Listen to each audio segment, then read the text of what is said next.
Kicking off our last session on impact, we have a great fireside chat with Gilad Novik, CTO of Horizons Ventures, who is in charge of the fund's investments in Israel. Please welcome Gilad.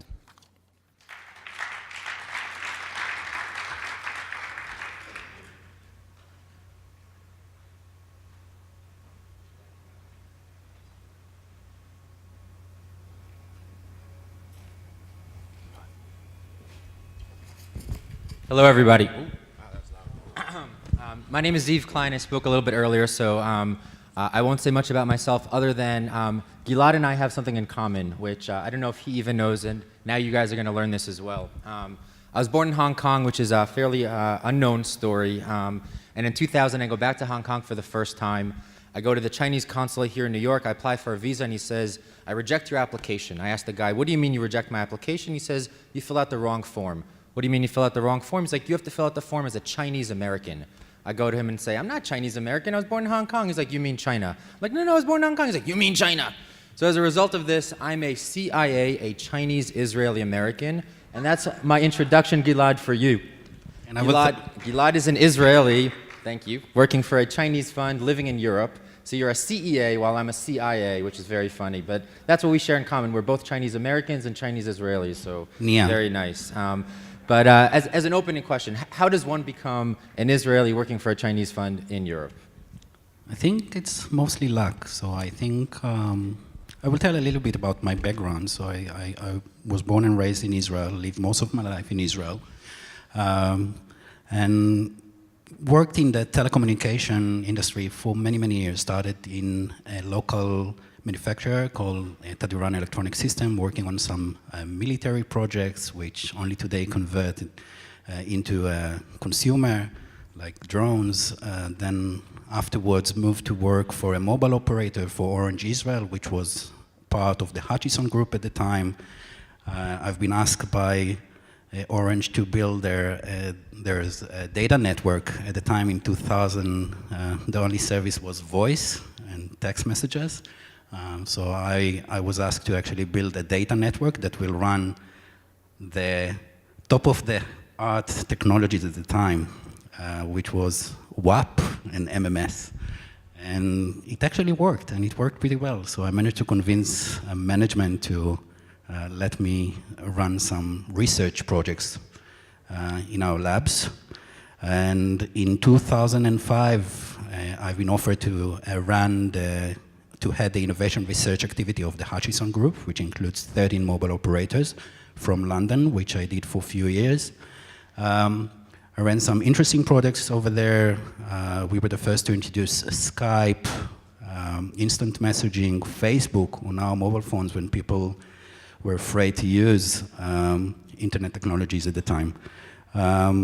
People thought I'm crazy and I'm going to jeopardize their revenues from voice and text, but we actually saw quite the opposite. Strategically, it was a very good move. And by that, I had an opportunity to get exposed to the owners of Hutchison, and I've been offered to be part of the Horizons Ventures team, which actually ran the investments for Mr. Lee Cushing. So let's talk a little bit about that. I think of you as mostly a corporate guy by background, but now you've moved from kind of corporate venture capital to venture capital. Tell me a little bit about that journey and how are things different? How does one think of innovation differently in those three different positions?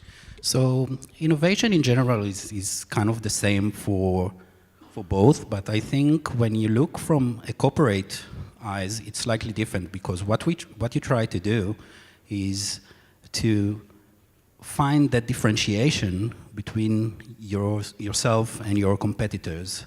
And whether it's a technology, a product, or a marketing strategy, you try to find those things that will make you shine compared to the others. Just as an example, coming from the mobile world, when you look at mobile operators and the competition that they have, what is the differentiation between AT&T or Verizon's or T-Mobile? They buy their products, their mobile phones from the same vendors, applications, everyone actually download the application from the same app stores. So the only differentiation is mostly price or user experience. From a venture capital perspective, it's slightly different because what I'm trying to find is to identify those problems and to find companies that can actually answer those problems. So when you think about, for example, there were 3 investments that we made in companies. One of them is Hola, which increased the speed of internet. A second one is Bitcasa, which give you unlimited space as a virtual drive externally. And the third one is a security company. When you combine the 3 together and you go to a mobile operator and you offer him to sell exactly the same mobile phone as his competitor is, but it's much faster, it's secured, and with unlimited space, that's a game changer when it's come to competition. So let's talk a little bit about some of the kind of vertical market trends. We'll go through this in what I call the lightning round. So I'm going to give you a quick topic, and I'm curious your investment thesis of some of your activities. So let's start with an easy one. Big data, go. Big data. Wow, that's a big question. Big data. Big data. Big data is a very interesting subject. When you think about big organizations, they hold quite a lot of data, and that data represents insight. So when you have the tools that you can get the knowledge out of that data, that means that you can actually generate money. And let me just give you one example. Another company that we invested in Switzerland, Teralytics, it's a company that doing just that. So when you think about integration to mobile operators, that can identify the location of all the mobile phones in a specific country, in a specific city. Let's say Starbucks want to open their next branch, either on 44 or 45th Street. Which one should they actually open?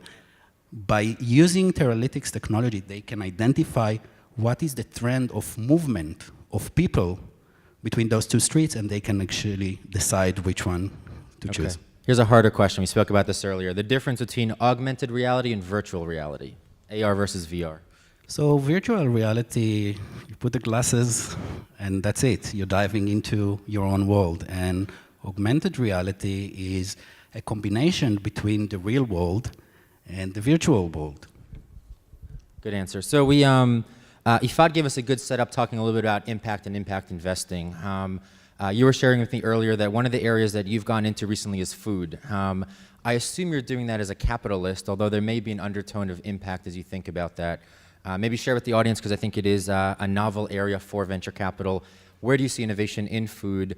And maybe come back to the idea of, is it actually impact driven, or is it actually monetarily or financially driven? Okay, so I think it's a little bit of both, and I am going to explain. So we made some interesting investments in the past few months into interesting companies. One of them is Impossible Foods. I don't know if you heard of them, but they are reinventing hamburgers. So it looks like a hamburger, smells like a hamburger, tastes like a hamburger, but it's actually made out of plants. So when you think about how to increase food manufacturing in the world, this is one aspect. When you look about on another company, so we have Hampton Creek, another innovative company that managed to invent eggless products, and the first product line is a mayonnaise without eggs. So when you try to think of all those alternatives together, this is a way to create food for the rest of the world, for the next generations. You know, the population is growing, the food consumption is growing, but the manufacturing are actually not going to be enough. So that's an alternative way to actually find some food alternatives. So from the big picture is, yes, to create actually food for humankind, for the future, to find an alternative to actually generate food. From a business perspective, you know, if this hamburger will actually be sold on one of the, hamburger stores outside, it will be a wonderful thing. One of the things that I think the audience would be interested in, I think would love to hear from you.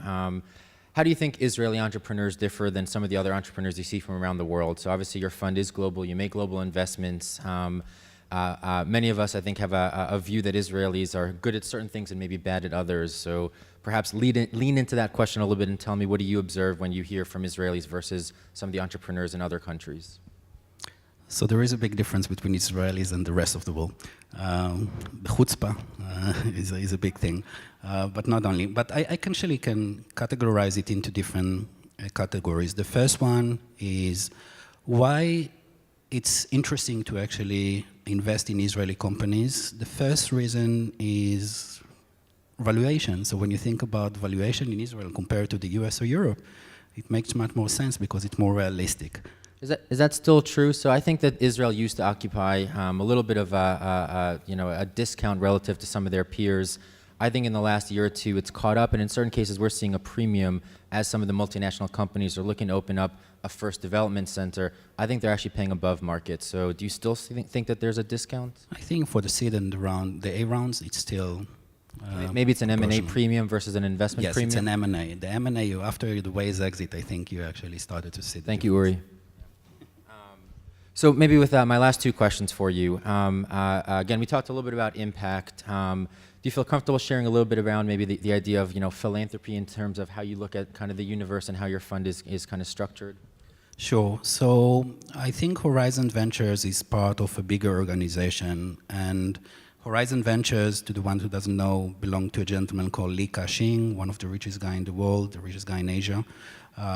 And a few years back, he came up with a decision to contribute a third of his wealth to the benefit of the world and establish a philanthropic organization called the Li Ka-shing Foundation, who contributes into health and educational projects globally. One of the latest contribution was last year to the Technion University on the sum of $130 million, and that money actually came out of the Waze exit. So there is a close tie between those two. Yeah, it's an interesting idea of channeling some of the profits from the investments and then kind of routing them towards philanthropy. I think it's a very novel approach, and frankly one maybe that others in the room can consider with your own means. So with my last question for you, Israel Dealmakers Summit 2015, what's a bold prediction for us? For Israel Dealmakers Summit 2025, 5 years, 10 years down the road, what are we going to be talking about? Give us one big final thought.